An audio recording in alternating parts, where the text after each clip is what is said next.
All right, look at us. We're making it do. Happy April, folks. Happy springtime. This year is flying by so fast. I'm hoping and praying that your organization and the work that you do is uplifted and you're sustaining yourself. You're taking care of yourselves, so you can be able to take care of your team and even the community. As you know, as a person who works in the community and solves problems and just works with humans, it can be very, very taxing on my energy, taxing on our energy. Um, but we do great work. So just be encouraged that your work is not in vain, but just make sure you take care of yourself. That's very, very, very important. Okay. All right, so check in. So let me go ahead and go over the agenda. And how about we jump right into it, shall we? Do it. Let's do it. Okay, so we got some things to do. So we'll start off. Everyone should have got the agenda in their email, but just a small recap of what we're going to do, what to look forward to for this time. We'll be doing like a little 80/60 nonprofit resources on our website. The member will be joining us as well to share remarks. Come on. And mind you, he's in the capital right now. It's Tuesday. Usually he's in the capital, Sacramento, from Monday to Thursday afternoons. So we caught him on the capital day. So he'll be joining us to share remarks. We have an amazing presenter. It's Andrea Mitchell. A drum roll is happening over here. I met Andrea last year at our nonprofit summit. And I don't know, you have good energy. You just have to have very like positive, upbeat energy. And I'll read your bio later, but Yeah, you, don't. you can tell you can tell you used to be a teacher. I'll say Yeah, that. yeah, I yeah. love people who have backgrounds in education and have the ability to teach. Um, because it just makes the information come easier across. And you have a very digestible way of presenting. So I really appreciate you. I try. I appreciate you, Daryl. Let's try. So Miss Andrea will be doing two-part training. We'll put the member will speak directly in the middle like an intermission. Great. And then we'll have an amazing Q&A portal. So let me go ahead and open that up real quick as well. If you have any questions throughout this entire time of the event or this webinar, I want you guys to use the Q&A portal to put those questions into them. Yeah, please. And then we'll ask questions as we go through the program. But we'll mainly do the question and answers at the very end of the webinar. So be on the lookout for that. Bum, bum, bum, bum, bum. All right, I think we're ready to do it. So let me jump into it onto this website. All right, in the chat, I'm gonna go over this website that's on or this web page that's on our main website. And here. So if you guys ever, well, here's a resource for you. First resource of the day. Number one, we have created a website for all of you all nonprofits to kind of get resources and support. So case example, if you go to our main website, so this is Dr. Jackson's main website, the whole nine. If you scroll down to the right side right here, you're going to see nonprofit resources and support, this button. Okay. Click there. And then you have this amazing little one-stop shop page for all of you all to kind of get again, there's not all the details, not all the tools, but there's some cool tools on here that I want to make sure you guys know about. One of which is going to be the Cal Grants portal. Ms. Andrea is going to go through that a little bit more extensively when she presents. But the first thing that comes up on our page is that Cal Grants portal. All right, so when we open it up, okay. So this is the way where you guys can actually fill in some information to get grants that are specialized to your organization. So let's go ahead and do a quick little test run. All right, so it says we're nonprofit. I'm looking as a nonprofit funding for any category. Let's see, any category. Let's do housing category. A sector with at least any time frame until the application deadline. So gives you some time to fill it out. Let's do the last minute deadline. Let's see if there's any opportunities. Okay, so going down on the screen, we have a couple grants, things that are just available for us through, it's either a department, a California department, or anything related to the state, California nature. It goes to the court of the state. So in this case, we have the Department of Housing and Community Development has a home investment partnerships program. We have affordable housing and sustainable communities. So let's just open one just for a sake example. It looks like this is the current as of the 12th of February. Cool. And you go down to click view full grant details, and it shows you all the information for the grant itself. So in this case example, it has the purpose, kind of the overview of the actual program. This program supports housing rehab projects, new construction, acquisition and rehab of multifamily projects. So this kind of feels like a housing development type of grant. So if any nonprofit has that forte, and then also if there's any faith-based organization who wants to create housing, that might be available to you as well. And then Miss Andrea will go through it in detail. I'm just kind of doing this quick little overview. And then on the bottom, I want to just put your attention toward here. If you have any questions about this grant specifically or any grant you find, there should be at least a point of contact at the very bottom, a phone number, and then the email, okay? So make sure you connect with them directly if you have any questions for each grant you find. Now, but Ms. Andrea, this is a very key website. It's kind of across the board, huh? Yeah, it's great. It's great. I look at it almost every day. Yeah, no, it's helpful. And then again, half the battle is as us as nonprofits is just being aware of what's out there and not missing those deadlines so you can, get exactly what you need. Yep. So I won't belabor that too much, but that's going to be there as well. Let's say resources. There's a Cal Nonprofits, of course. That's our department for all nonprofits across the state. They have tons of resources, tons of training programs. You guys can find some information there. Inland Empire Community Foundation. Has anybody heard of Inland Empire Community Foundation? All right, they're like a philanthropy arm. They bring tons of big dollars to the IE and they disseminate through the organization. But they also do a lot of technical assistance to helping people, apply for the grant, but also be knowledgeable how to apply for grants. So make sure you connect with ICF as well. IACC is a collaborative of nonprofits. They're like an umbrella of nonprofits that work together.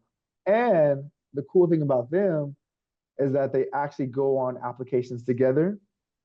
So it is very powerful for you if you're applying for a grant.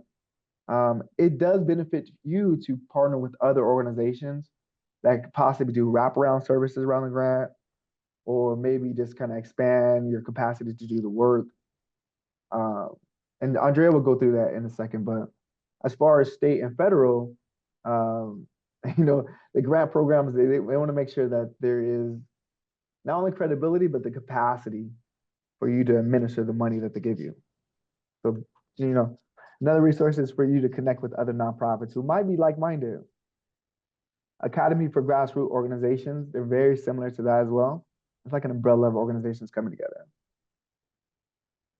If you have any questions, put them in the chat or the Q&A portal. Okay, Lisa, very able to know. ICC has also started incubating new nonprofits. Can you talk a little bit about that? Yeah, if you are wanting to start a nonprofit or you have just received your 501c3, Inland Empire Community Foundation can incubate, which means like they can provide the back office support, accounts payable, accounts receivable, sometimes doing some grant reporting and things like that. And so it gives you as a tiny little nonprofit the capacity of a larger nonprofit to go after a little bit larger grants. It makes the funder feel more confident that if they give IECC funding and it goes to you, that it gives them a little bit more confidence in your organization. True. It's a good way to start a nonprofit. There you go. So support. Yep. We need each other, y'all. We're a village. Look at it. All right, continuing on, we have a couple options for you to kind of engage more with our office directly. One of which is going to be nominating a nonprofit of the year. So this window has passed. However, next year we are going to be looking for the nonprofit of 2026. So this is going to give you guys more than enough time to get your nominations in. And mind you, all you have to do is click this button here and then go ahead and fill out the information. And, a smart way to do it, right? You can also connect this website to other partners, maybe your team members, just people in your network, so you can have them possibly nominate you to, or nominate an organization that you feel like should win the award. So definitely check out this nominations portal as well. And our nonprofit nominee flies to Sacramento, and there's a whole award ceremony in next to the Capitol. So it's actually very, very nice. Very nice. All right, continuing on.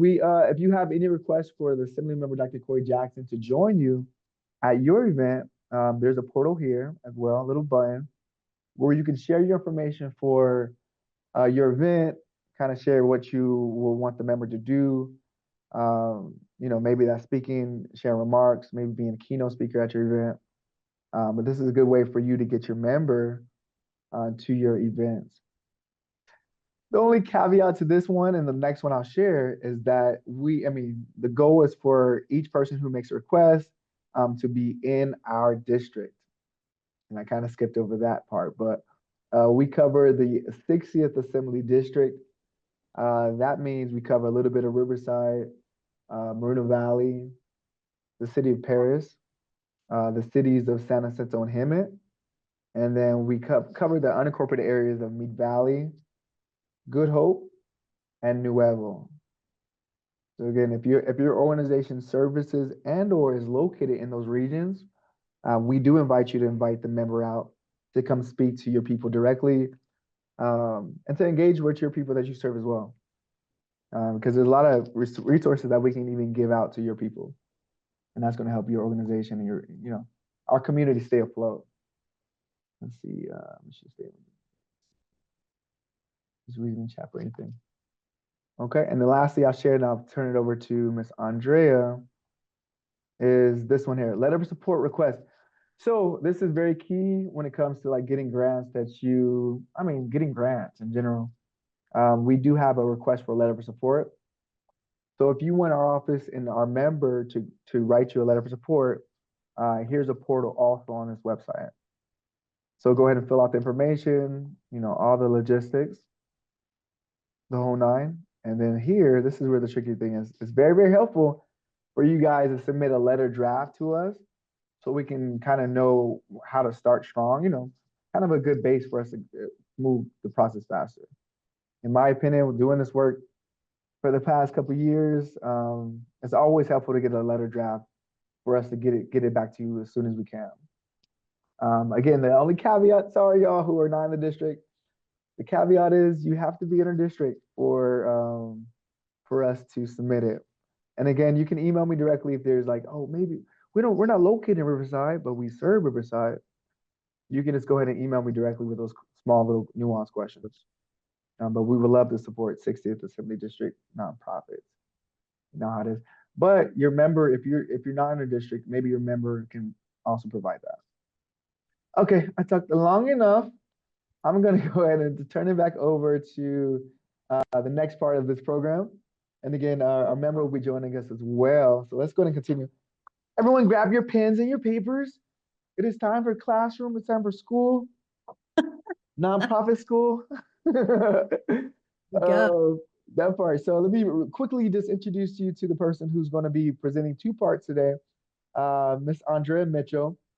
So you guys can know who she is and then kind of see the experience that she has. So Andrea Mitchell is the Vice President of AM Development Group. Andrea Mitchell, AM, come on, catch those. And the Director of Research and Development at Cal State San Bernardino for the Reentry Initiative. I love this part. After spending approximately 15 years in education as a middle school teacher and high school administrator, she began work in the nonprofit sector as a government grant writer at a large workforce development organization. serving, I guess, the whole, if not a piece of it, Southern California, but if not the whole SoCal region. Through AM Development Group, she has extensive experience in obtaining grant funding and has obtained, you ready for this? Over $410 million in grant funding. With a master's degree in education with an emphasis in admin, Mitchell works with municipalities, institutions of higher education, low-income housing programs, and healthcare clinics programs throughout the SoCal region. Here's a cool little fun fact. When not behind her computer, you can find her on the beach in San Clemente, beach girl, the snow at nearby Wrightwood, or hiking trails around her home in Oak Hills. So without further ado, passing over to Miss Andrea. Thank you so The much for problem being is, thank you, Daryl. And the problem is, here. I don't have time to do that stuff anymore, but it's all good. It's all good. So, You look, yeah. it's just, so Daryl, when love the it. assembly member shows up, stop me. Okay, I will. I'll flag you. All right, you guys. Hey, welcome. And I just want to say thank you for everything you do and everything you are going to do for our community. I started to answer some of the chats or some of the questions in the Q&A. So I should cover most of these when we're doing the presentation. This is going to be fast and furious. This is not meant to teach you everything that you need to do to learn grant writing in an hour, because that's impossible. But what I am going to be doing is covering some basic things, but more importantly, some things on thinking about your organization and being ready to obtain grant funding. So I'm just going to jump into it right now. And if, as Daryl said, if you do have questions, please put them in the Q&A, or you can put them in the chat. But thank you again for being here and doing all you do. You will be receiving this PowerPoint, so I'm going to put it up on the screen right now. And here we go. There we go. Welcome again. I just want to say, now, if anybody's having problems seeing the screen, somebody needs to put something in the chat, because I can't see any of you when I'm doing this. We're going to be going through this very quickly today. You can tell there are 60 slides. Some will not take that long. These are the things we're going to be covering. I also am a firm believer in not reading the slides unless it's really important. But we're going to do a brief introduction, talk a little bit about the reasons you should seek grant funding, or the reasons why you may not want to. We're going to talk more and more about your organization and what you need to do to be ready for grant funding. And some of you asked about prospective funders. We will be covering information on government grants, corporate grants, foundation grants, and what you should look for. Also vetting those opportunities, those funders. And we are going to cover tips and tricks and what you should do and what you shouldn't do. And lastly, we're going to cover some Q&A. And I do see in the chat a lot of folks out there from some very large organizations, but also a lot of small ones. So that's a good thing too. Welcome to the world of grant writing. Intro, yay, here we go. These are the objectives. I'm a firm believer in writing objectives, but I'm also a firm believer in not reading the slides. My hope is that you will have at least some basic knowledge of your organization, and if you're ready to obtain or receive or seek grant funding, a little bit about how you find funders, and then some mistakes not to make and some things to do by the end of this presentation. It's going to be a fast one. So you've already done this, so we can check this slide off who you are. So I just want to say welcome again. I saw some healthcare folks in there, and I do have a focus on healthcare as well. So please feel free to ask some questions on that. Survey 1, Daryl Fry is going to be asking you a question here. I'd like to know who is, I'm going to stop sharing now. Who is in the chat as far as your experience, and the survey is up there, your experience and how many years you have in grant writing experience. So I want to see, we've got a lot of newbies. That's a great thing. That's excellent. But we have some vets. We have some veterans, we have some newbies coming through. I love it, love it, love it. Great. And you veterans, please, if if you have additional information, please jump in. I always want to learn as well. So this is great. I'm going to give you about another, let's see, we have 6, 7. Oh, we're done. Everybody answered. Good job Let's do also it. on answering. Yay. Wonderful. So we have a lot of brand new folks and that are interested in learning about grant writing. This is a field that I didn't grow up saying, I want to be a grant writer. I did not, that never crossed my mind. And somehow when I was teaching, I got into it by hearing about grants, submitting something, getting awarded it. And then it just kind of took hold. And that was, I don't even know how many years ago, a long, long time ago. But it's a great field. And it brings a lot of value to your life. Real fast story. I'm going to stop sharing here. Real fast story. I wrote a proposal. I was working for a very large workforce development organization, and I got a grant to open a workforce center in Palmdale. And I'm kind of a competitive person. And so I was like, yeah, got it. Woo. One for the wins record. I went out to the grand opening, and an employee walked up to me and said, introduced herself, and I said, hi, I'm the grant writer. And she said, are you the one that wrote the grant for this? I said, well, yes, I am. And she said, I just want to really thank you. This is the first year in 3 years I've been able to buy Christmas presents for my kids. And that's when it hit hard. I was like, this isn't a win in your column. This is changing people's lives. And also when you don't get a grant, it also hurts because you realize it is impacting people's lives. So just know what you're doing is good. So there you go. But I want to make sure that I get through this. So I'm going to keep going. All right. I'm going to start off with a kind of a disclaimer or disclaimers. What I'm going to tell you are generalizations. There are always outliers to everything I say. So you'll hear the word generally a lot, because if there have been folks that have turned in proposals late to the feds and somehow got awarded it. Don't do that. So always expect the unexpected. You never know. Anytime you write a proposal and you think it's going to get funded, it won't. Or if you think it won't get funded, it will. It just is a wild world. So just remember those things. Okay, deep breath. The cons and pros. Usually you say pros and cons. I want to start off with the negative and then move to the positive. So there are good things, good reasons, or good things that happen when you receive grant funding. But if you're not smart, those good things may not ever come to fruition. You may regret it the moment you applied. So just know there are reasons why you want to receive grant funding, but there are also reasons why you may want to walk away. We're going to be covering those. So grant funding and grant applications. Some negatives here. It's a lot of work. It's a lot of work, plain and simple. There are many nights where for 4 or 5 nights in a row where I get 4 hours of sleep because I have a proposal due. Oftentimes the turnaround is ridiculously short, sometimes 2 weeks, where you put your life on hold for 2 weeks to write this thing, not to know if you're going to be awarded it. Sometimes they're costly to complete in time and in dollars. If you hire it out, it can be very expensive, or your own time costs money as well. Also, there's always reporting, always reporting. Sometimes you don't know how bad the reporting is going to be. So even if you're awarded it, you may not have budgeted for the reporting costs.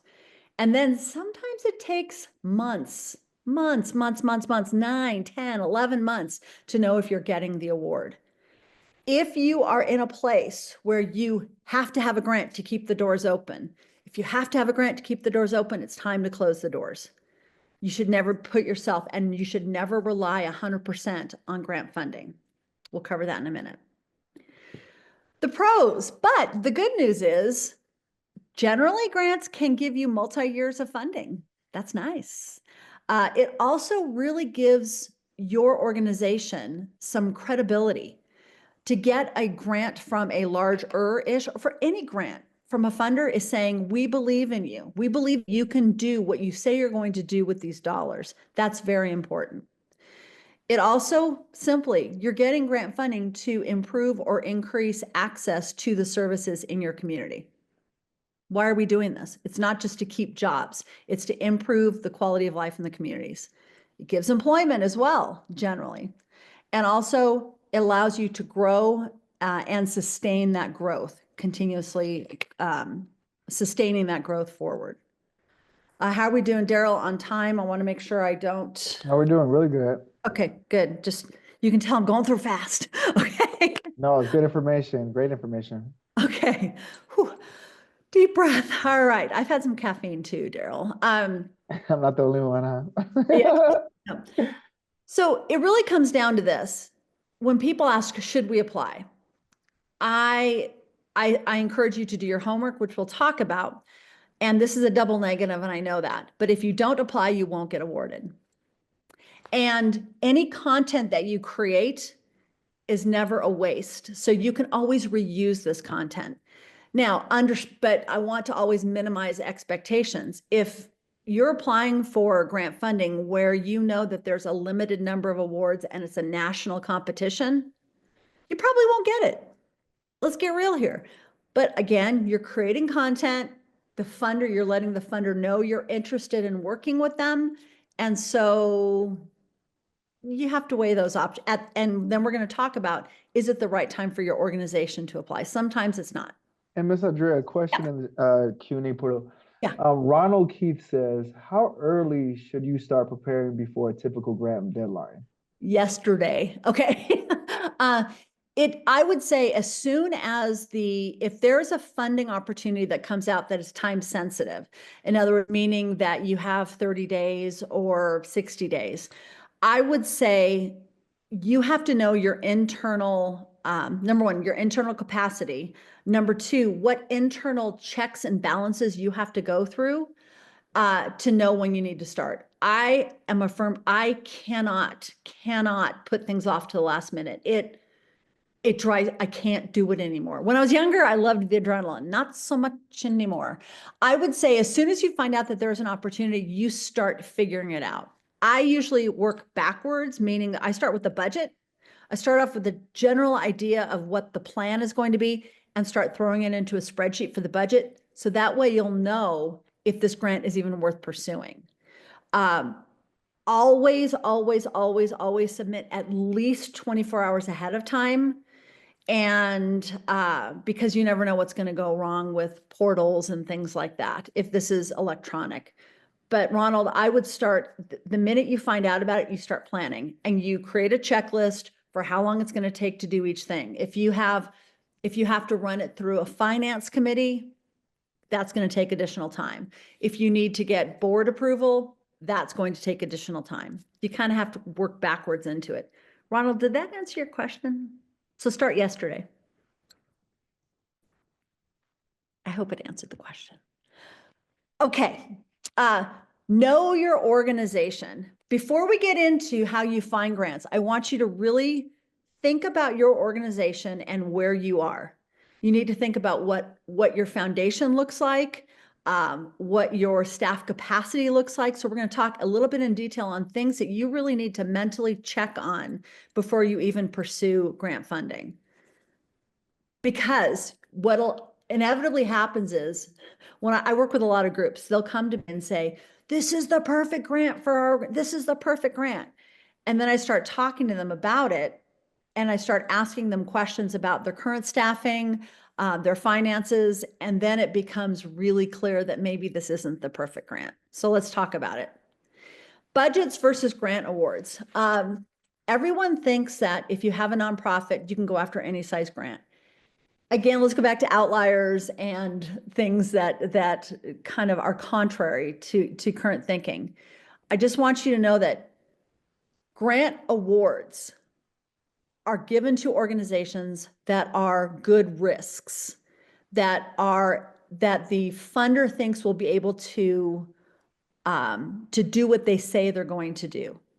It's very important to know this, because if you are about ready to close the doors, why would a funder invest in your long-term sustainability? It's kind of like asking for a loan, because Program officers are judged by foundation officers are generally judged by how well their grantees do. So they're going to want to invest in grantees that will be successful. So you have to think, and generally you're looking at about the maximum award that grants are given are generally about 1/3 of your annual operating budget.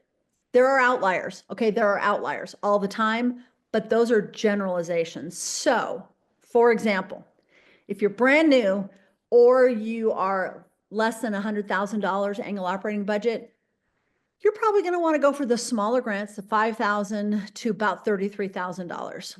Foundations generally. For small organizations that are 100,000 to 500,000, you're looking at awards of 33 to 155,000. So a little bit more, but you're still talking smaller government grants or foundation grants. When you get into the medium, large, and very large organizations, it increases significantly. Medium, large, and very large organizations, they can go after large federal grants if we ever have them again, which we'll talk about in a minute. But definitely California grants, which Daryl, thank you for showing the California grants portal. So these are generalizations. I'm going to pause because this usually brings up a lot of questions. Does anybody have any questions on this? Because I will get to brand new organizations in a minute. Yeah, if you have any questions, just use the chat if you it's easier for you, or use Q&A portal if that's helpful as well.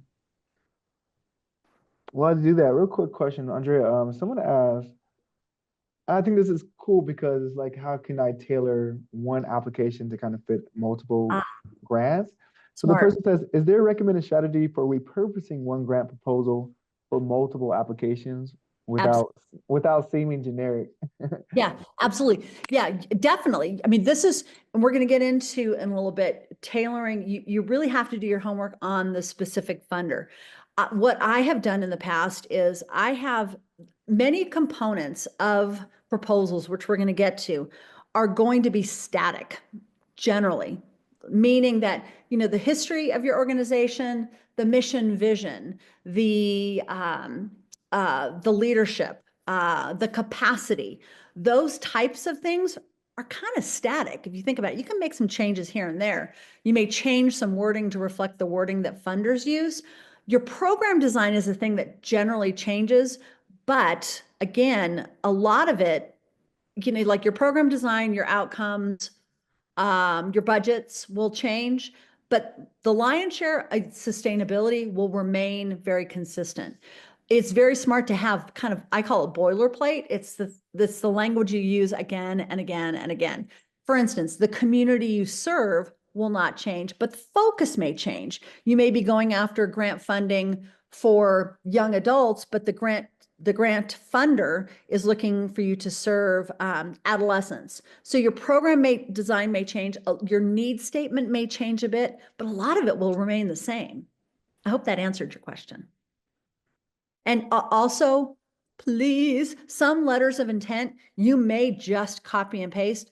Please make sure you find the funder's name everywhere and change it everywhere, because that's embarrassing if you don't. All right. Any other questions, Daryl? Nope, we're good to go now. Okay. All right. So wait, did I put in two of the same questions? I did, didn't I?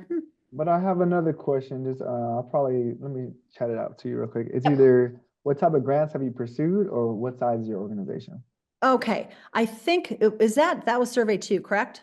I believe so. Yeah, let's go ahead. Actually, let me do this one and then we'll go into the survey question. Okay. Okay, perfect. Okay. So say you're brand new, say you're a little tiny hummingbird-like organization. Okay. So you're brand new, or you haven't even gotten your 501c3. If you haven't gotten your 501c3, you're not going to be able to apply for grants as a lead. You're not going to be able to apply for grants, period. As soon as you get your 501c3, your designation of nonprofit status, you can be a tiny organization. When people come to me and say, I want to start a nonprofit, first thing I say is, oh, I'm so glad you have a lot of rich friends, because that's what it's going to take. It's hard. It's hard to start a nonprofit. You are going to have to ask friends and anybody that might be a donor to put money to donate money to you, because you're going to need to build up your annual operating budget. If you are tiny though, what you may want to do is, if you have a service that is going to be needed in another grant proposal, you may want to, so for instance, let's say you do housing. That's not a good example. Let's say you do basic needs provision. You give out you do have a feeding pantry, or you give out clothing, food, a clothing, hygiene kits and things like that. Your church perhaps. And there's a grant out there for prisoner reentry. Okay, something that I know pretty well. If that is the case, then you may want to partner with an organization that's pursuing the prisoner reentry. That's a larger grant. Talk to them about subcontracting some of those services to you. That way you get the legitimacy of working with a larger organization, and you get a little bit of money to do the services. You start building your capacity. Another one, you go after the tiny grants. You go after Walmart, Target, all of those that are out there. Those start adding up. 1,200 here, 3,000 there. It'll start adding up. Okay, now we'll pause. And Daryl, can we go? Let me end the show for a second. Can we do the survey? Here we go. What size is your organization? If you could take a second and answer that, so that way we know. All right, we got another good mix. And just to let you know, tiny organizations or you ones you've just started, most of those in the inland, most of the nonprofits in the Inland Empire, like a large percentage, are under 250,000. So just know that you're small but mighty. You're a mighty force, and we have some larger ones here too. Excellent, excellent. We got a nice. And don't represent an organization, welcome. Maybe you will one day, or maybe you just want to do grant writing, which we need grant writers. So that's great. Excellent. Thank you. So we're looking at, most of them are small grassroots, but we also have 7 very large organizations. Very good. That's a good point, Ms. Andrea. So for people who do want to get into grant writing, Yep. I'm assuming it's a busy business, right? It's probably a good, nice little thing to do. Yeah. Any advice for them folks who want to get into that? Yeah, this is the hardest thing. This is the hardest thing about this is, if you want to be a grant writer and you're not affiliated with a nonprofit. I actually was having a conversation with a couple other grant writers earlier in the week. It's really hard, because if you want to be a grant writer for an organization as an employee, you have to have the experience in order to apply. Which you can't get unless you work for a nonprofit. And then if you do work for a nonprofit, then you just need to say, hey, I want to try it. Let me do it. That's one way to get into it. If you don't work for a nonprofit, you could always volunteer with an organization to do their grant writing, but you're still not getting that coaching and that mentoring. I'm trying to work on a program. I started because I was a teacher. There was a grant opportunity out there to renovate libraries. I was into libraries, wrote a proposal and got it. Then I did a couple more, received them. Great. I got my experience that way. Then I went to work. Then I decided to do this full time and went to work for a large organization as their nonprofit, as their grant writer, government grant writer. It's hard though. If you can find a nonprofit that will bring you on and hire a mentor, that has worked very well, at least with the organizations where I've been the mentor. There are certifications out there. Tandra, you mentioned this. I'm certified, but looking for a mentor. Tandra, you need to send me an email at the end. Okay. And honestly, Daryl, I'm working right now to hopefully maybe develop a program like that, a mentor-mentee. There are very few really strong grant writers out there. Another note that's very important. If you are a nonprofit hiring grant writer or wanting to contract with grant writers, vet them carefully. There are a lot of folks out there. It's like, yeah, I'll grant write I'll take a percentage of the, they always say, I'll take a percentage of the award. Tell them to go away. It is illegal to do that. You can't do that. So it's very hard. That being said, stay tuned. We may have some things going, working on it. I hope that answered the question. Okay, for new incoming grant writers, are there classes? Yes, and I'll tell you about that, Genesis, in a few minutes. Let me, did we share the results, Daryl? Yep, share them out. Okay, great. I'm gonna go back to the PowerPoint. Yep, all right, let me see here. You know, this is like walking and chewing gum, trying to read the text and then, all righty, let's keep going. All right. Now we've talked a little bit about your capacity, your annual operating budget, and generally pursuing wise grants. So in other words, if you're a small nonprofit and there's an opportunity out there for, say you're $100,000 and there's $1 million grant, it's not going to happen. You're not a good risk. Are there outliers? Sure, maybe, sorta, maybe. Like the Mackenzie Scott opportunity. There were some smaller nonprofits that got a lot of money. It happens. You might as well try it for it, but just know, minimize your expectations. Okay, do you really know your organization? Do you have your ducks in a row? There are things that you need to have ready and sometimes with a very short window of opportunity. So these are some things that you need to have ready. You need to make sure you have your IRS determination letter in PDF. Their charitable solicitation okay. I write for a living. The charitable solicitation certificate from the Office of the Attorney General. This sometimes takes a while to get in the system, so you should start now. If you look under California State Attorney General's Office, charitable solicitation, there's a process you need to go through. You need to make sure you have your board of directors with their affiliations, your audited financials, profit or loss. You can have audited or unaudited. If you're a smaller organization, audited is expensive. That's a barrier. And the funder requires it. You may want to ask the funder a question about maybe a profit and loss statement or something that is not as costly. Got to have your most recent 990 ready to go. Your year-end financial statements, your budget for the next year coming up. Oh, and thank you, whoever, Daryl, did you post that? Thank you for putting that in there. Appreciate that. Your bylaws, have those ready. Your current year operating budget, your W-9s, and your GuideStar rating. If you're unfamiliar with your GuideStar rating, you just Google Candid GuideStar rating, go look under your organization.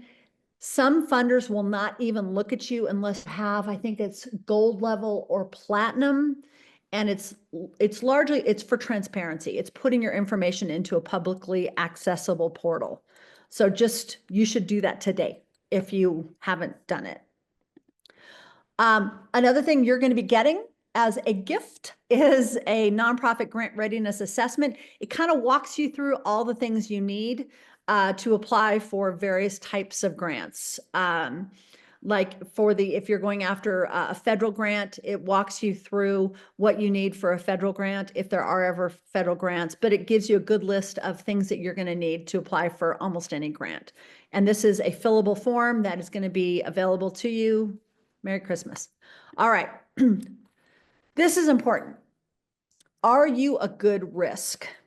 This is where you need to make sure that do a mental check of, do you have a clearly defined vision? Do you have a clearly defined mission? Are your projects aligned with that vision and mission? Do you know what your outcomes are? And this means tangible, quantitative outcomes. This means how many people have you served?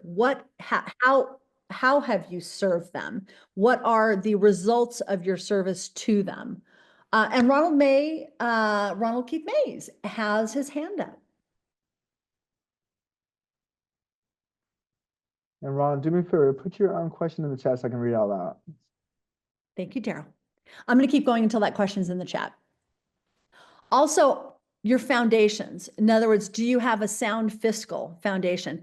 Do you have all the policies and procedures for checks and balances showing that you're getting audited, that you don't have the CEO as well as the COO as well as the CFO, the same person, making sure that you are a good risk financially. Do you have, a diverse, well-equipped board of directors? Make sure that your board of directors, I know family members want to be your board, members of your board. Make sure that you have more than just your family members. You need to have a group that's representing the community you serve, everyone. Also, do you have your programs clearly outlined? Do you have all those things documented? And Andrea, a quick question to tie in your two last points, because you talked about the board and also the bylaws.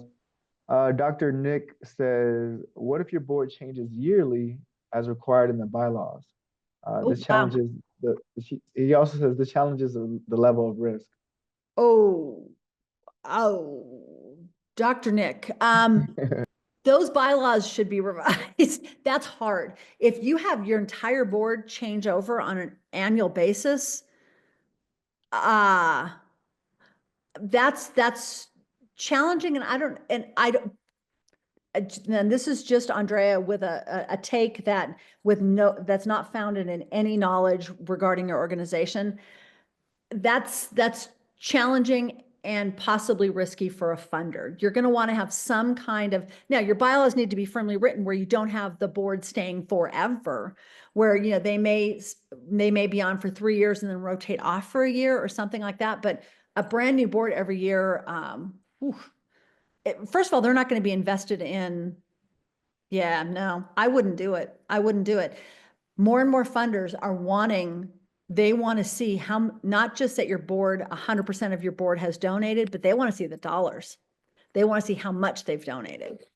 Did that answer your question, Dr. Nick? Because change your bylaws. Yeah, that's a good note. I know Al Mendoza just shared. I haven't had a problem with it, and because of the structure of our organization, Okay. it hasn't been a problem. So you might Okay. want to connect Dr. Nick and Al, connect ASAP so y'all can have those conversations. Yeah, I think you guys should exchange, do me a favor, duke it out and then send me an email, because that would be a red flag for me.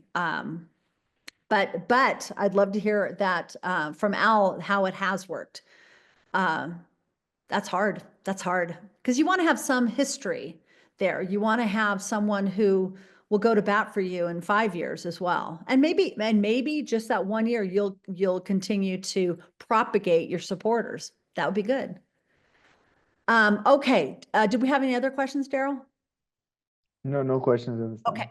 I'm going to keep going. So do you know everything you need to know about your organization?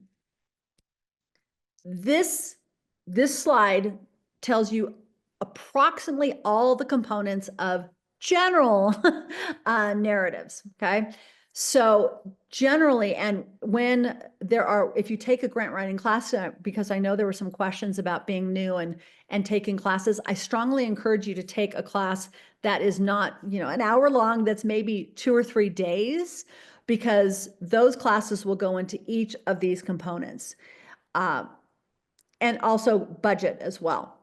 So if you have these things pretty much ready to go, you can just make those minor tweaks and changes to get them ready for a specific funder. So you should have all these things at least documented out. And then you put them in a Word document, you can make changes as needed. But these are the things that you should have documented, ready to go, and then you just plug and play for your narratives.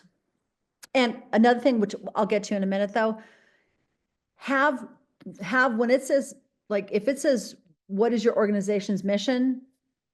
You write what your organization's mission is, period. Don't go into the history. Don't go into the founders. Don't go into if they ask you a question, you answer the question. Okay. Is the timing right? Oftentimes, grant opportunities will pop up and they look ideal, but you really need to assess where you are in your organization. I work with an organization right now that is opening a brand new giant building, and they have to staff that building. It's a healthcare organization. There are grant opportunities, right? I mean, right now their plates, multiple plates, are overflowing. I bring them the opportunity and then have them decide if it's the right time. So they have to think, okay, right now at this moment, I know that their heads explode when I bring them opportunities. Then I have to explain, look, this may not come to fruition for a year, year and a half. Yeah, but right now I can't even think about it. I get it, but we have to apply if we think we might be able to think about it in a year, year and a half. Now, if there was a grant opportunity that was a fast turnaround, that was that we may hear from in June, it may not be the right time because they're still going to be at this point where their plates are overflowing. So you really need to think about your own organization and the timing. How stable is your staffing? If you're having a hard time keeping key staff and this grant is to then hire more key staff, you may want to think about that. Do you have adequate support needed to implement the proposed project? Do you have the personnel? Do you have the staffing to do it? Are you going to have to contract out? Oftentimes you get paid in arrears, meaning that it may take, you have to pay your employees and you may not get reimbursed for 2 months, 3 months. You just know, do you have the financial capacity to float that? How many other projects do you have in process? Is it like your staff members' heads are going to explode? And remember, not all money is good money, meaning there are sometimes funders out there who shall remain nameless that float opportunities that look good, but when you start really looking at the details, it may cost you more than it's worth. An example, there was a county department that shall remain nameless that floated, I got to be careful here, that floated opportunities to work with adults with developmental disabilities in faraway regions. There were no services out there. Faraway regions. And the money looked okay until you started looking at the distance between where the central area is to the faraway regions with mileage. It would have ended up costing them money. There were folks that pursued it, got awarded it, and then went bankrupt. So you have to really look at the details. All right, let's see here. And we have some other, would like to critique. Okay. I'm going to keep going and then we'll get to the questions in a minute. All right. So now we've talked about your organization and knowing what you need to know before pursuing grants for your organization. We're going to now move into the prospective funder. I see some questions. Okay, let me see. Structure, okay. Oh, election, okay. You know what? Then that's a good, Al, I'm getting the American, okay, a little different. Thank you for clarifying it's structure of the American Legion. I like that. It's a little different than a lot of nonprofits. Got it. Thank you for clarifying as well. Ronald asked, what kind of projects or businesses should we likely seek grants for? Wellness center. That's a hard one. Because it all depends on what you do. Make sure you stick to your mission. If your mission is wellness for veterans, then stick with that. Try not to chase the dollars, but I understand in today's environment, sometimes you got to chase dollars. Okay, it's right now the federal government, they're cutting and cutting, which we'll get to. All right, let's go to the next one. Know the prospective funder. 2 types of funders, corporations, foundations, and government. We're going to generally cover both of those, and we're going to provide some generalizations. Foundations and corporations generally are a little bit smaller in scope as compared to government, generally. Also, always go back to that dollar amount chart, the 1/3. The differences of prospective funders. Generally, private foundations and corporations, they require tons of schmoozing. Like and there was a question early on in the chat about how if you should engage prospective funders before applying. Yes, yes, yes, yes, yes, yes. Even government folks. So in other words, if Dr. Jackson doesn't, or Daryl, if they don't know your organization and you're applying for a state grant, they should know your organization. It always helps. If you're going after federal grants, definitely your congressional representative should know your name and know your organization. If you're going after private foundations or corporate, if you are able to get through to the program officer, you need to talk to them about your organization. The chances of you getting a grant by a cold letter of intent or letter of inquiry are so low, so No, that's low. a good point. I always say, it's not always what you know, it's who you know. Oh, Daryl, it's so true, especially with government.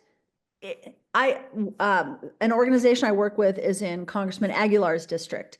I consistently reach out to Kurt Lewis because I say, we're going to be applying for this. We're going to be applying for this. He reaches out to me and says, could we get a quote? You're going to get awarded this. They always, and when we've had difficulty, we've reached out to them and usually it's rectified. It's very important. It's very important. Generally, government grants are longer. They're complex. You better have the infrastructure to be able to manage them. Yep.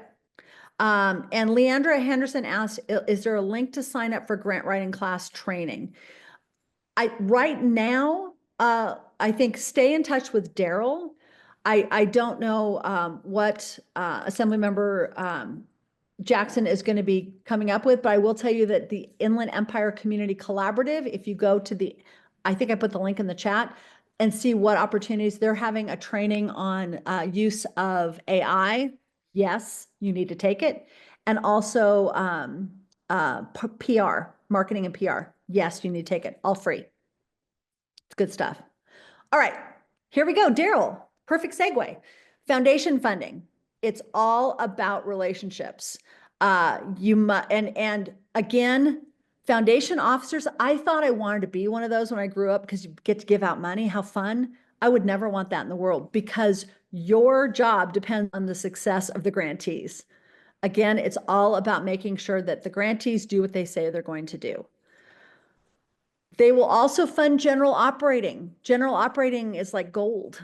Okay, that means you don't have to say what you're going to spend it on. You just spend it on things like electricity, water, executive director, grant writers, things like that. Whew, I got to keep going here.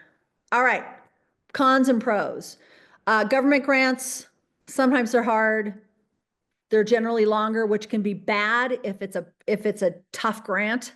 Requires a lot of reporting and sometimes difficult to work with the program officers. I will say that with Health and Human Services, I have had a very good experience working with all of those program officers. That's not the case with other departments. Other government grants, the good thing is they're longer term, 3 to 5 years. That means you can keep it going. You have a long time before you start having to plan your sustainability. They're generally larger. It brings a lot of credibility to your organization and will allow for something called a negotiated indirect cost rate, or just an indirect cost rate, which is 8 to 10% of the grant can be used for general operating. That's good stuff. All right, where can you find information about funders? Here are some websites for you. Foundation Center Directory Online. What I will say is there is a fee for that. It is not cheap, but it is great. If you can do it month to month, I recommend that you subscribe to the professional model because it'll let you map things. It just gives you far more access to information. I think it's probably like $300 a month, but take a month and then you can PDF everything and use it for later. It's great. IECC has a monthly grants bulletin it's a concierge service to your own organization. So they will tailor make grants that opportunities that only go to Inland Empire organizations.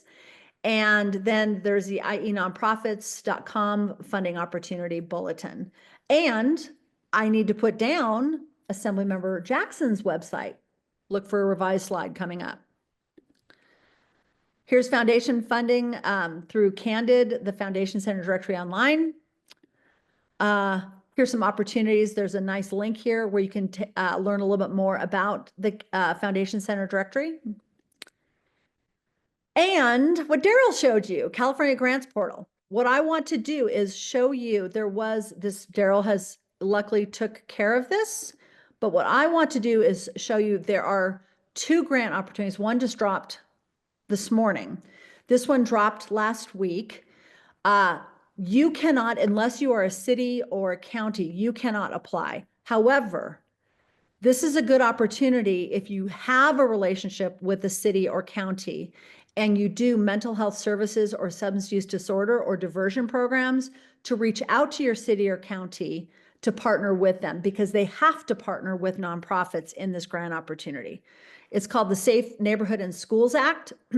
And I know Daryl is noodling around to see what areas may have a collaborative or a consortium already focused on this.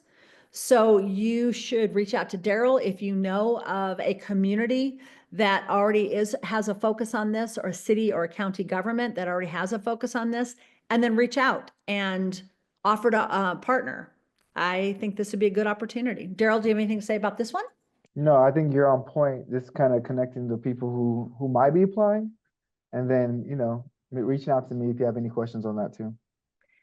And Wendy, you have your hand up, but I want to stop sharing for a second and share another screen here for you. I want to show you, this is one that just dropped today. This comes into my email. So you can go ahead and select which categories you're interested in. This popped in my email this morning, and it's the High Road Training Partnerships 2025. It's California Workforce Development Board, and there is a focus on workforce development with the healthcare sector. And that's one of the things I'm looking at. So this is due, so let me read in the browser, show you the browser. This looks familiar to what Daryl showed us today. It's 24 months, so it's 2 years. The description talks about underserved populations, pathways for incumbent workers seeking job growth, and it's a lot of money. And the eligibility requirements are business, individual, nonprofit, or tribal government. So nonprofits right here. So I would recommend, if you are interested, if you're in the workforce arena, that you look into this. And it's due, where did I see it was due? June. Why do I think it's June? Expected award. I think I went to you go to the website, how to apply, and the grant guidelines. So there you go. You should look into that. Okay, and we have a question. Do we have a question, Daryl? No questions yet, but you know, again, it's Cal Grants. Even if you Google it, Cal Grants, I think it's ca.grants.gov. Yep. And if you just California Grants Portal, just put that in Google and it'll take you right to it. Take you right to it. It is, and by the way, up until probably 3-4 years ago, that did not exist, which meant that you had to go to each department to look for California grants. And thanks to Cal Nonprofits and the state government, they came together and said, this is ridiculous. And they now have Cal Grants Portal. So thank you to our elected officials and to California nonprofits, Cal Nonprofits. That was quite a feat. So now, okay, here, let me go back.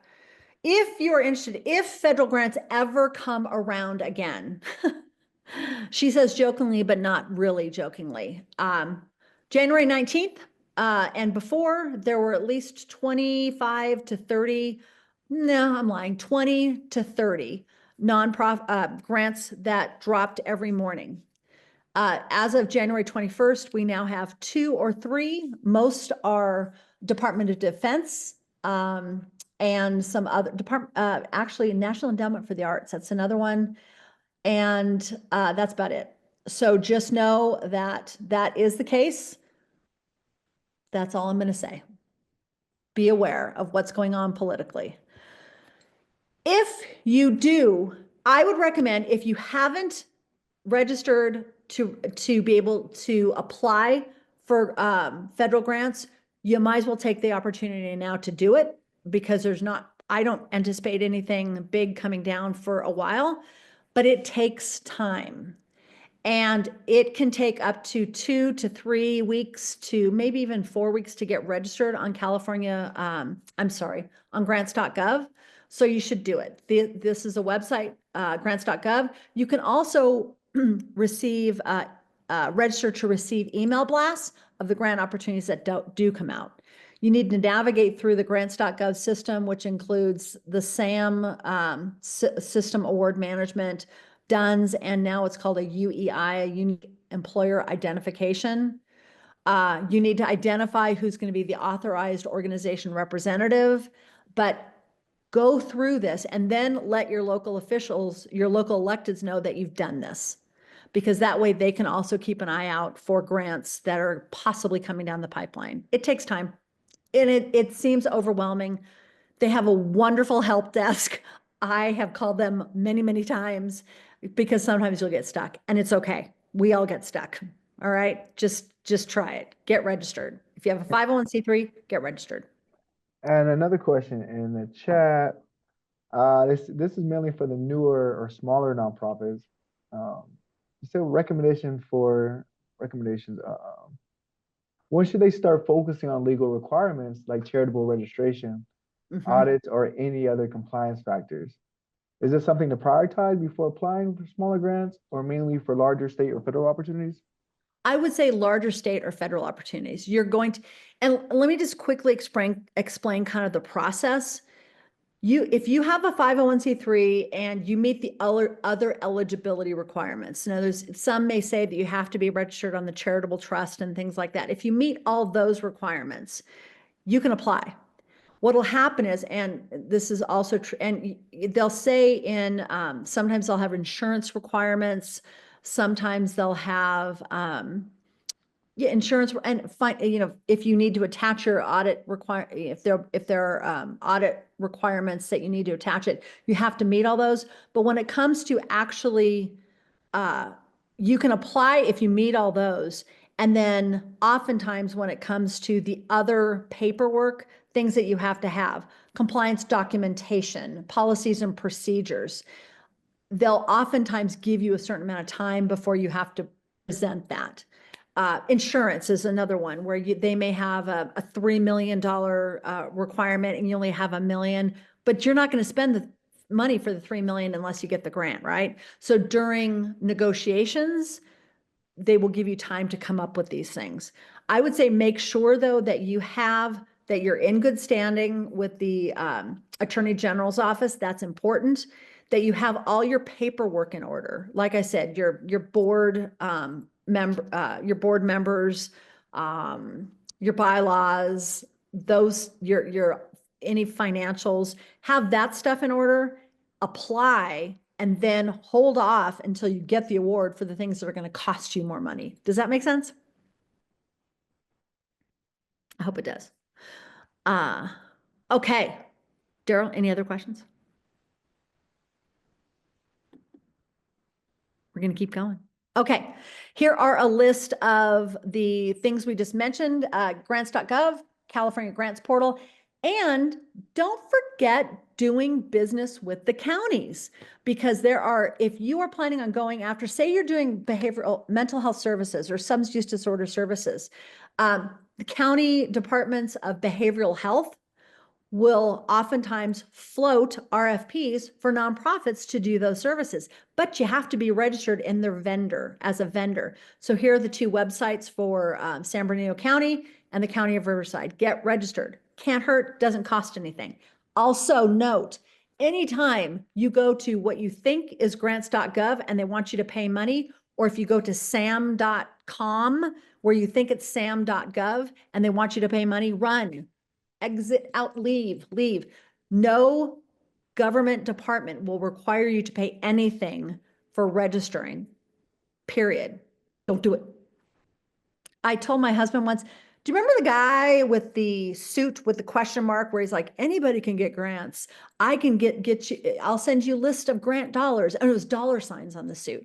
I told my husband, I'm like, people are bugging me. Go check it out. It's $5. Go ahead and do it. Well, he will never forget this. So he then for months had to clear up a whole bunch of fraudulent charges. So don't do it. Don't do it. I was a bad wife.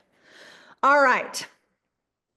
Yeah, I saw a quick thing about, real quick, Genesis says, so we reach out to our local elected officials through email. And then, you can definitely, it's all relationships, right? For myself, I cover the nonprofit issue area for our office. So here's some advice. maybe there's like a liaison for each office that you want to connect with. And they should have a staff member that focuses on nonprofits.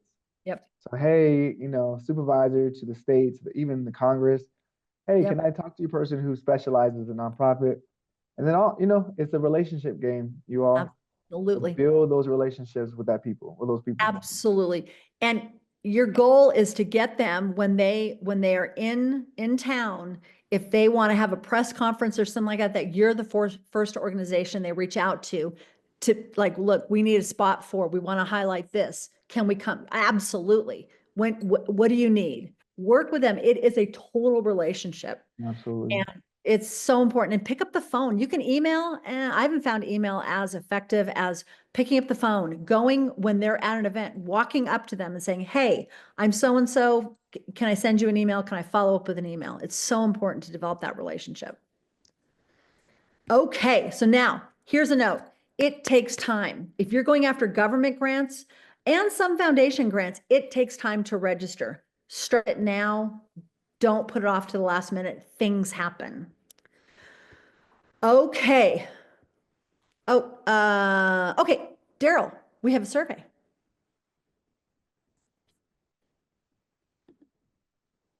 Don't we? Oh, we do, right there. No, that's a different one. Yes, no. Yes, we have. Okay, good. Sorry. Oh my gosh. I need more caffeine now. What types of grants have you pursued? None. All right, newbies. I love newbies. There's hope. I was a newbie at one time. Now I'm old. All right. Small corporate, good, good, good. And some government. Excellent. Excellent. Mostly none, though. There are future grant writers out there, Daryl. Yay. No, that's pretty cool. And then Yeah. Orta says it only allows you for one response. So maybe choose the response that you are, I guess, most successful in, or maybe, Most. Yeah, yeah, the most will be helpful for now. that'd be great. I should have noted that. Oh, it only lasts for one. Okay. That's okay. But good, good, good. This is good. Excellent. Okay. Shall we end this poll so we can get going? I want to make sure I'm mindful of everyone's time. And I want to get to the juicy stuff here. Okay. All right. So let's head to the next one, which is, all right. I'm going to go through this very quickly because I want to get to the leave time at the end, and I'm afraid we're not going to. Okay. Really make sure that you vet prospective opportunities.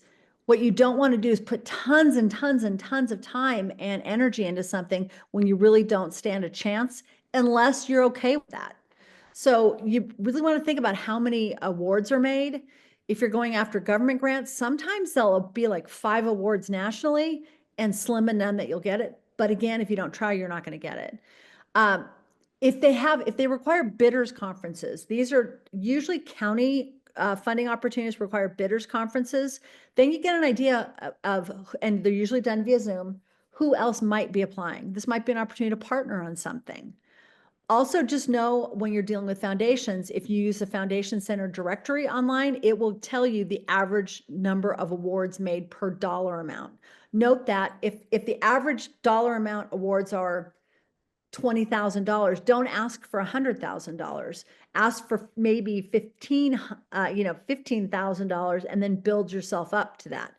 Funders also like to see a track record. So just know that come in low, knowing that you're in it for the long haul. And who's been awarded in the past. If only organizations that are a certain type have been awarded, you probably won't get it. Goes back to this, time. Do you have the time to do it? The money. Is it going to benefit your organization, or is it going to cost your organization? A materiality threshold. Do you have the resources to complete it? And is it the right time? We've kind of covered that. Ask yourself all those questions. All right. And sometimes the right decision is to walk away. I have gotten to the point where I've consulted with clients. I'm like, I don't know if this is right. And yeah, we want to do it. We want to do it. We want to do it. At the very last minute, they go like, we're going to lose our minds. So we walk away from it. It's okay. It's better than walk away than be awarded and not fulfill the grant. All right, tips and tricks. This is the fun part. Okay, these are the things not to do. Always answer the questions. Okay, always answer the questions. If they ask about your vision, say our vision is. If they ask about your mission, this is what our mission is. Write exactly what they want you to write. Not answering the so what. Make sure you make a compelling case. So why is this program needed? Make sure you answer that. Don't have them try to figure it out. Tell them exactly what the benefit is of funding this. Yeah, and also just be concise and powerful. I think Andrea Right. hit it, but Right. no need to over labor it. If it's a good concept, it's a good concept. Absolutely. Absolutely. Use the same words as the funders. If they say adolescents, don't call them youth. They're going to be looking for adolescents. If they say youth, use youth. If they say seniors, use seniors. Don't say elderly. It may mean something different to them. Unclear goals and objectives. If you are unfamiliar with writing clear goals and objectives, great. If you are unfamiliar with it, take a class, because this is something that is so common in many grant applications, and I hear it again and again and again from funders. Not putting the information in the same order as the request for proposal, as the solicitation. Reviewers go through they receive a checklist, which is in the same order as the solicitation or request for proposals. They go through in that, and you want to make it as easy as possible for the readers to make sure, yep, they got this. Yep, they got this. No, they didn't get this. Yes, they got this. Same order. Oh, sloppy writing. Spell check, people. Have somebody else read it. Please, please, please. Budgets. If you are uncomfortable working with budgets, take a class. I love budgets, by the way. Not following directions, use the font they tell you to use. Make sure the margins are correct. Citations. If you're going to make a bold statement about using data, make sure you say where you got it from. Use government sources if possible. And deadlines. Get it in early. Get it in early, please. Data, I'm just going to cover this quickly. It's important to use data from validated sources. Funders look for it. Also, graphics. Graphics are pretty. Funders, if you're able to do like a Word document and submit, a PDF of that, and you're able to use graphics. Make it look pretty, make it look professional. Have the borders, have the little shading, make sure you cite it. It also, a lot of times, readers don't read. So just know if you use graphics, it makes it pretty. An example, visual storytelling. This is percentage of population 16 over. You don't even have to read the text to know, like, whoa, the Inland Empire, that's looking like a lot of people are getting older. This is important, right? Without even reading the text, make it look pretty. All right, let's see here. Question for the budget. Nikki says, when we submit the budget, is it good to submit full or just the project seeking funding for? It depends. I would say depends on what the funder wants. Generally, they're going to want what the project seeking funding for. So it's the project budget. If it may require in an attachment your annual operating budget, your organization's overall budget, but they're going to be judging the project budget. If they ask for both, submit both. If they only ask for one, you submit the project budget. Yep, that was a good question, and I had that answer. Solid. All right, take the time to do it right. Take the time. Double, triple check page counts. Submit early. Expect the unexpected. Always remember, engage private funders. Check the checklist. Submit early. There we go. And here it is. Please note the current federal executive orders when writing proposals. Words that will get your proposals if you're going after federal funding, and also be aware of the organization's board and their political thoughts. Just know at this point in time, this is not a political statement, but be aware of the red flag words. There are tools out there now. One is in ChatGPT called Palatable, where you can put in a section and it will make it, it will take the red flags out. the current red flags that we are aware of. Just, this is just this is the truth of it. Pause, sigh, move forward. Thoughts, questions, woo! Right? I mean, just clap it up for Miss Andrea. Come on, y'all. Wherever you're at, I see you. I don't see you, but I see you. Give her some love, y'all. Extend it to her for all that love, for all that excitement and joy. I'm have record actually click before that, Miss Andrea. Oh, sorry. Right Yep. before. I Let me want go to back. hide your information for a second. Okay. I want to have Miss Andrea share her information with her email and her number, so you can all connect with her. I'm seeing a lot of this great love for you, Miss Andrea, in the chat. I love that, y'all. Give her some love. Come on, get in there. Get in there. Come on, get in there. But before we do so, I do want to have you guys complete this last small little Great. survey. Did you find this webinar helpful? Was it tools and tips and cool things that you didn't know before? Maybe you need a refresher. So I want to see the responses. And that's going to help us build another one should this time come. Again, we kind of overview not only grant narrative, but also just grants in general. Getting comfortable to be able to get ready. I mean, the people are coming through. Mind you, we had around 90 people show up for this webinar. I know you guys can't see, but great turnout. And majority of us is 80 now. So majority of us stayed the entire hour and a half. So that's what I'm talking about. Yeah. Okay, so I'm having Miss Andrea share her contact real quick. And I want you guys to get a photo. And I want you guys to be able to get a photo of her contact for a second. Yep. Let me go ahead and share. We go back to it. And guys, this when Daryl said how much time, I'm like, how can I do this? So this was just a slam of information, I know. So thank you for what you do. I encourage you to take other classes. I do some teaching for IECC, Inland Empire Community Collaborative. So if you want to keep an eye out, that would be good. And who knows, maybe I can work with Daryl and we can figure something out. But please, I also put it in the chat. It's andrea.mitchell with 1L at Gmail. And feel free to email me. If you call me, just know I'm busy. Shoot me a text. It's just much more effective. And the important thing is try. Don't suffer from paralysis by analysis. Just start typing away.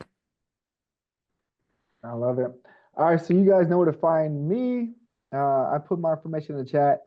But if you have any, I don't know, just want to talk about how to get connected to Andrea once again, or just kind of how to get connected to other elected offices. Mind you, every person should have somebody like me, right?